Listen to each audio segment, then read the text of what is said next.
ये कहानी एक ऐसी राइटर की है जिसको अकेला पाकर कुछ बदमाश लड़कों ने उसे बंदी बनाकर उसके साथ ज़बरदस्ती घिनौना काम किया और उसके बाद उस लड़की के साथ क्या क्या हुआ देखेंगे हम इस पूरी कहानी में। तो कहानी की शुरुआत में हम जेनिफर नाम की एक लड़की को देखते हैं जो एक नॉवेल राइटर है। अब क्योंकि वो एक राइटर है इसलिए वो शहर से दूर एक लोकल इलाके में रहने के लिए जाने वाली थी ताकि वहाँ पे वो अपनी नॉवेल कंप्लीट कर सके। इसलिए पहले वो एक स्टोर में जाके आल नाम के एक बंदे से मिलती है ताकि उससे अपने केबिन की चाबी ले सके, क्योंकि आल उस केबिन का ओनर है। इसलिए वो जेनिफर को केबिन की चाबी दे देता है और वहाँ पे जाने का रास्ता बताता है। अब कुछ दूर आगे जाकर रास्ते में जेनिफर पेट्रोल भरवाने के लिए एक पेट्रोल पंप पे रुकती है जहाँ उसे दो लोग दिखाई देते हैं जो उसे घूर रहे थे और उनके नाम होते हैं एंडी और स्टैनली। तभी वहाँ पे जॉनी नाम का एक वर्कर आता है जो जेनिफर की मदद करने लगता है और जेनिफर से पूछता है कि वो कहाँ पे रुकी है।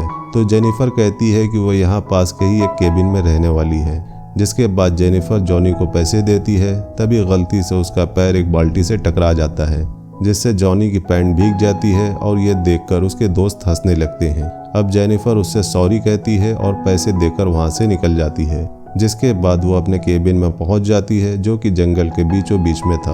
अब वहाँ पे जाने के बाद अपनी राइटिंग का काम शुरू कर देती है और जब रात को जेनिफर अपने दोस्तों से बात कर रही होती है तो अचानक उसे केबिन के पीछे से कुछ आवाज़ें आती हैं। जिसके बाद वो वहाँ जाती है तो वो देखती है कि वहाँ के एक कमरे का दरवाज़ा खुला हुआ है और वो कमरे के अंदर चली जाती है तो उसे वहाँ पर कई सारे औजार और वहाँ पे एक जहरीले पाउडर का डब्बा भी नज़र आता है। जिसके बाद वो उस कमरे का दरवाज़ा बंद करके वापस अपने केबिन में आ जाती है।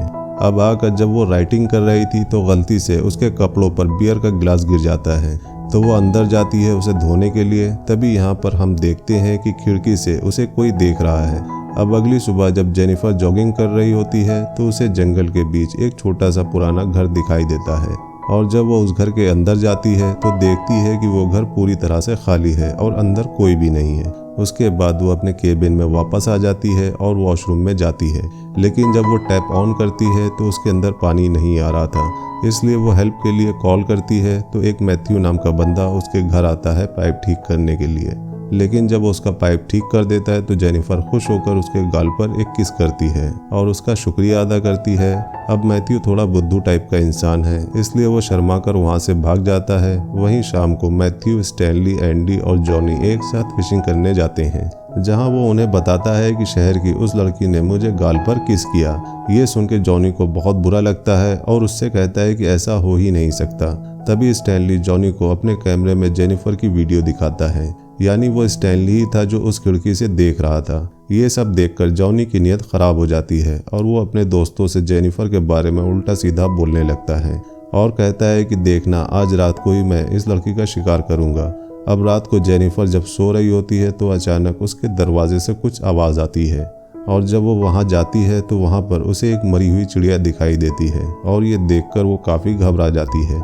जिसके बाद वो अपने केबिन में वापस आ जाती है, लेकिन आते ही वो देखती है कि उसके लैपटॉप में उन आदमियों की फ़ोटो है जिससे वो काफ़ी डर जाती है और तभी वो तीनों रूम में आकर उसे घेर लेते हैं। लेकिन जेनिफर इन्हें कहती है कि तुम लोग यहाँ पर क्यों आए हो और इनसे झूठ बोलती है कि मेरा बॉयफ्रेंड यहाँ आने वाला है इसलिए तुम सब यहाँ से तुरंत चले जाओ। तो जॉनी कहता है कि मुझे पता है कि इसका कोई बॉयफ्रेंड नहीं है और मैंने सुना है कि इसने मैथ्यू को गाल पर किस भी किया था।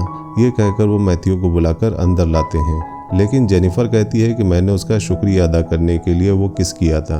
तो जॉनी कहता है कि मैं शहर की लड़कियों को अच्छी तरह जानता हूँ और उन्हें क्या चाहिए होता है ये भी जानता हूँ। जिसके बाद जॉनी जेनिफर को दारू की बोतल देता है और उसे पीने के लिए कहता है, लेकिन जेनिफर ये नहीं करना चाहती। तो जॉनी कहता है कि अगर तुम दारू पी लोगी तो हम लोग यहाँ से चले जाएंगे। जिसके बाद जेनिफर ना चाहते हुए भी दारू पी लेती है, लेकिन वो लोग फिर भी वहाँ से नहीं जाते। और तो और जॉनी एक बेसबॉल बैट उसके मुंह में लगाता है और जेनिफर को अपने दांत दिखाने के लिए कहता है। तो जेनिफर उसे अपने दांत दिखाती है, लेकिन जॉनी उसके दांत पकड़ के हिलाने लगता है। जिसके बाद जॉनी एक गन निकालकर जेनिफर से कहता है कि इस गन को किस करो और इमेजिन करो कि मैं तुम्हारा बॉयफ्रेंड हूँ, और उस गन को किस करवाता है और गन को उसके मुंह में डालकर हिलाने लगता है। वहीं मैथ्यू को ये सब देखकर अच्छा नहीं लग रहा था इसलिए वो अपना मुंह दूसरी तरफ कर लेता है। उसके बाद एंडी जेनिफर के मुंह में एक बोतल डालता है और उसे फोड़ने वाला होता है, लेकिन तभी जेनिफर उसे धक्का देकर गिरा देती है। और अपने बैग से स्प्रे निकालकर स्टैनली की आंखों में डाल देती है और वहां से निकलकर भागने लगती है। अब भागते भागते सुबह हो जाती है और रास्ते में उसे 2 आदमी मिलते हैं, जिनमें से एक आल नाम का वही बंदा था जिसने उसे चाबी दी थी। इसके बाद वो उनको सारी बात बताती है तो दूसरा बंदा जेनिफर से कहता है कि मैं एक शेरिफ हूँ, तो तुम चिंता मत करो। इसके बाद शेरिफ आल से कहता है कि तुम जंगल की दूसरी तरफ जाओ। ये कहकर वो जेनिफर को अपने साथ लेकर वापस उसके केबिन में आता है और जाकर वहाँ पर छानबीन करता है तो उसे वहाँ पर कोई भी नहीं मिलता, लेकिन उसे वहाँ पे जेनिफर की बियर की बोतल मिलती है। तो वो कहता है कि शायद पीने की वजह से तुम्हें हेलुसिनेशन हुआ होगा, लेकिन जेनिफर कहती है कि मुझे कुछ भी नहीं हुआ है। इन लोगों ने सच में मेरे साथ ज़बरदस्ती करने की कोशिश की थी। लेकिन शेरिफ यकीन नहीं करता और जेनिफर की तलाशी लेने लगता है और हम देखते हैं कि वो तलाशी करने के बहाने से जेनिफर की बॉडी को गलत तरीके से टच कर रहा था। तभी वो चारों लड़के वहाँ पे आ जाते हैं और जेनिफर को देख के मुस्कुराने लगते हैं। ये देख के जेनिफर समझ जाती है कि वो शेरिफ भी उनसे मिला हुआ है, जिसके बाद शेरिफ भी जेनिफर के साथ बदसलूकी करने लगता है और मारने लगता है और कहता है कि अब तुम्हारे साथ बहुत बुरा होने वाला है। उसके बाद जॉनी जेनिफर को पकड़ लेता है और मैथ्यू को अपने कपड़े उतारने के लिए कहता है और कहता है कि आज मैं तुझे एक मर्द बनाऊंगा। तो मैथ्यू अपने कपड़े उतारने लगता है। उसके बाद वो ज़बरदस्ती जेनिफर के कपड़े भी फाड़ देते हैं और उसे नीचे लेटाकर मैथ्यू से कहते हैं कि तुम इसके साथ संभोग करो। जिसके बाद मैथ्यू जेनिफर के साथ ज़बरदस्ती गंदा काम करने लगता है, जिससे जेनिफर को बहुत दर्द होता है और वो चिल्लाने लगती है।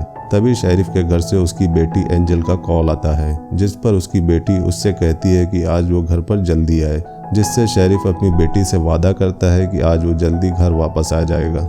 उसके बाद वो लोग जेनिफर को छोड़ के वहाँ से चले जाते हैं। अब उनके जाने के बाद जेनिफर किसी तरह उठकर बिना कपड़ों की हालत में वहाँ से बाहर निकलकर जाने लगती है, लेकिन कुछ दूर आगे जाने पर वो पांचों फिर से उसके सामने आकर उसे घेर लेते हैं, क्योंकि अभी भी उनका मन नहीं भरा था। जिसके बाद वो फिर से उसे पकड़कर जमीन पर लेटा देते हैं और एंडी जेनिफर के मुंह को पानी में डालने लगता है और इस बार शेरिफ अपने कपड़े उतारकर जेनिफर के साथ ज़बरदस्ती करने लगता है, जिससे जेनिफर दर्द से जोर जोर चिल्लाती है। लेकिन वो दरिंदे एक एक करके सभी उसके साथ संभोग करने लगते हैं और जब उनका मन भर जाता है तो वो उसे छोड़ देते हैं।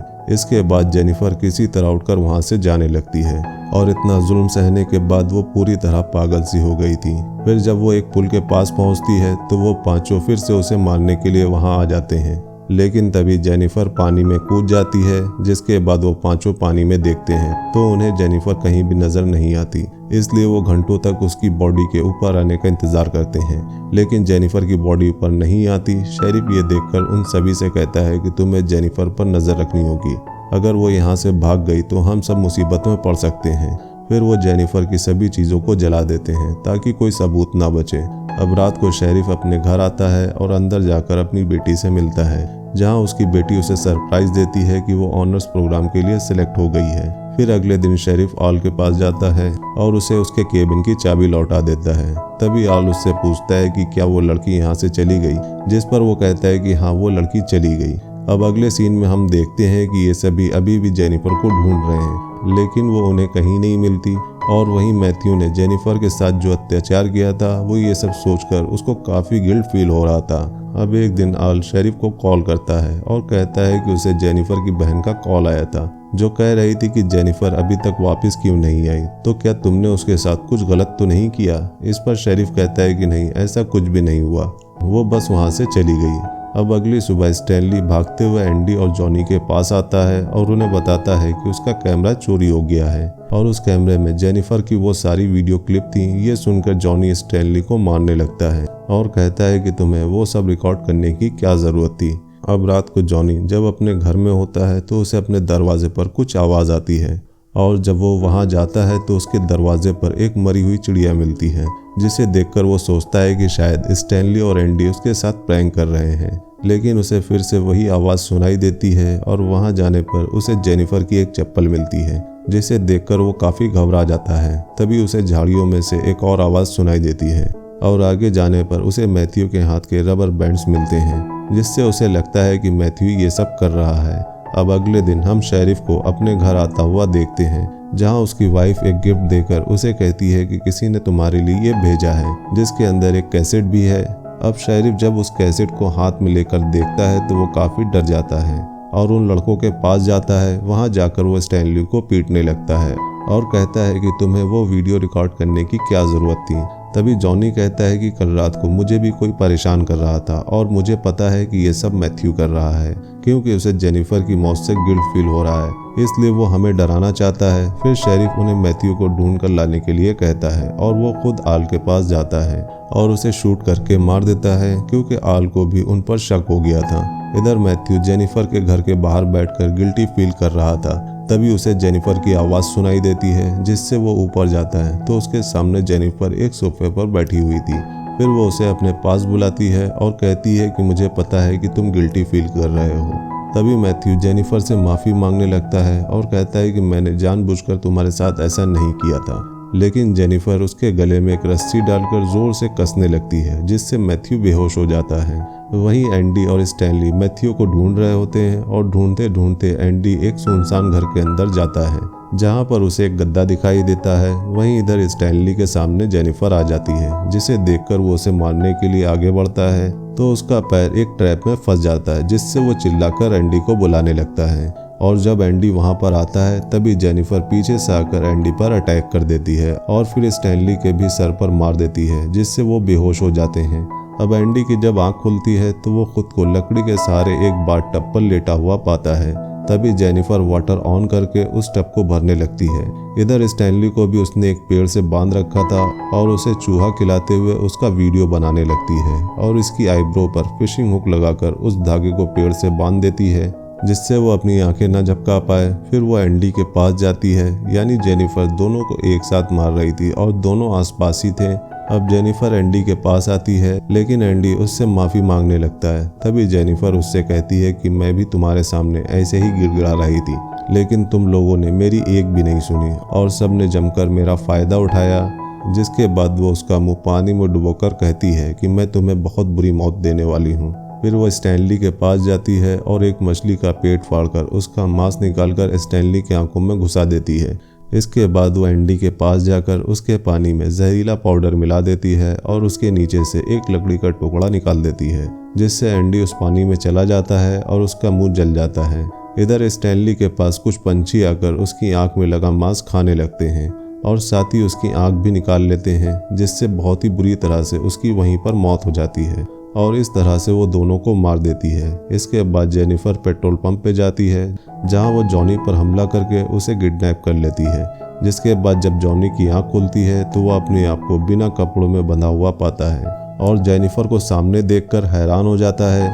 इसके बाद जेनिफर उससे कहती है कि क्या तुम जानते हो कि मैं तुम्हारे साथ क्या करने वाली हूँ। ये कहकर वो एक एक करके उसके सारे दांत निकाल देती है, जिससे जॉनी को बहुत दर्द होता है और जेनिफर को गाली देने लगता है। ये सुनकर जेनिफर कहती है कि तुम्हें अपनी मर्दानगी पर बहुत गरूर है ना, आज के बाद नहीं होगा, क्योंकि आज मैं तुम्हारी मर्दानगी उखाड़ देने वाली हूँ। और ये कहकर वो एक कैंची लेकर उसका वो काट डालती है और काट कर उसके मुंह में डाल देती है, जिससे जॉनी बहुत जोर जोर से चिल्लाता है और उसकी वहीं पर मौत हो जाती है। वहीं शेरिफ जब अपने काम पर होता है तो उसकी बीवी उसे कॉल करती है और कहती है कि हमारी बेटी एंजल की एक टीचर आई है। तभी एंजल भी शेरिफ से कहती है कि मेरी टीचर बहुत अच्छी है, जो मुझे यहाँ से प्लेग्राउंड में ले जाने वाली है। लेकिन शेरिफ उससे कहता है कि तुम्हारी टीचर से मेरी बात करवाओ। तभी हम देखते हैं कि वो टीचर कोई और नहीं बल्कि जेनिफर ही है, जो वहाँ पर नकली टीचर बनकर आई है। जिसके बाद जेनिफर जब शेरिफ को अपना नाम बताती है तो वो ये सुनकर हैरान हो जाता है और जेनिफर से कहता है कि प्लीज़ मेरी बेटी को चोट मत पहुंचाना। जिसके बाद जेनिफर फ़ोन काट देती है और उसकी बेटी को अपने साथ ले जाती है। और जब शेरिफ घर पहुंचता है तो उसकी बीवी उसे बताती है कि उसकी टीचर उसे प्लेग्राउंड में लेकर गई है। जिसके बाद शेरिफ जल्दी से प्लेग्राउंड में पहुंचता है और अपनी बेटी को ढूंढने लगता है, लेकिन वहां पर उसकी बेटी उसे नहीं मिलती, जिससे वो फिर से कार लेकर वहां से जाने वाला होता है। लेकिन तभी जेनिफर पीछे से उस पर हमला कर देती है और उसे अपने साथ ले जाती है। और जब शेरिफ की आंखें खुलती है तो वो खुद को बंधा पाता है और उसके बैक साइड में जेनिफर ने उसकी शॉटगन डाली हुई थी। जिसके बाद शेरिफ दर्द से जूझते हुए जेनिफर से कहता है कि प्लीज़ मुझे मत मारो और यहाँ से जाने दो। तभी जेनिफर उस शॉटगन को और अंदर बार बार डालने लगती है और कहती है कि मुझे भी ठीक ऐसा ही लगा था जब तुम सब दरिंदे की तरह मेरे साथ ज़बरदस्ती कर रहे थे। तभी शेरिफ उससे पूछता है कि तुमने मेरी बेटी के साथ क्या किया। तो जेनिफर कहती है कि तुम्हारी बेटी तो काफ़ी जवान और खूबसूरत है, अगर कोई उसके साथ ज़बरदस्ती करे तो उसे कैसा लगेगा। तभी शेरिफ कहता है कि जो मेरी बेटी के साथ ऐसा करेगा मैं उसे जान से मार डालूंगा। तभी जेनिफर कहती है कि मैं भी ठीक वैसी ही सज़ा तुम्हें देने वाली हूँ, क्योंकि तुमने भी किसी की बेटी के साथ ऐसा किया था। जिसके बाद जेनिफर उस शॉटगन के ट्रिगर में एक रस्सी डालती है और उस रस्सी को टाइट करके दूसरा सिरा मैथ्यू के हाथ में बांध देती है, जो बिल्कुल शेरिफ के सामने बेहोश पड़ा था। जिसके बाद वो शेरिफ से कहती है कि जब मैथ्यू को होश आएगा तो तुम दोनों मारे जाओगे। ये कहकर वो बाहर जाकर बैठ जाती हैं। जिसके बाद मैथ्यू को होश आ जाता है, जो शेरिफ को देख के हैरान हो जाता है। तभी शेरिफ उससे कहता है कि बिल्कुल भी मत हिलना, लेकिन मैथ्यू अपना हाथ हिला देता है, जिससे वो गन चल जाती है और गन से निकली हुई गोली शेरिफ के पीछे से चीरते हुए आकर सामने मैथ्यू को लग जाती है, जिससे शेरिफ और मैथ्यू दोनों वहीं पर मर जाते हैं। फिर हम जेनिफर को देखते हैं, जो इन सभी दरिंदों को बुरी तरह से मौत देकर अपना बदला लेने के बाद बहुत खुश थी। और इसी सीन के साथ ये कहानी यहीं पर ख़त्म हो जाती है। तो ये थी I spit on your grave film की सारी कहानी। आपको ये कहानी कैसी लगी हमें कमेंट्स में ज़रूर बताइएगा। अगर मूवी का एक्सप्लेनेशन पसंद आया हो तो वीडियो को लाइक करिएगा और चैनल को सपोर्ट करने के लिए सब्सक्राइब करिएगा, ताकि हम आपके लिए ऐसे ही इंटरेस्टिंग मूवीज़ के एक्सप्लेनेशन लाते रहें। मिलते हैं नेक्स्ट मूवी एक्सप्लेनेशन वीडियो में, तब तक के लिए बाय बाय।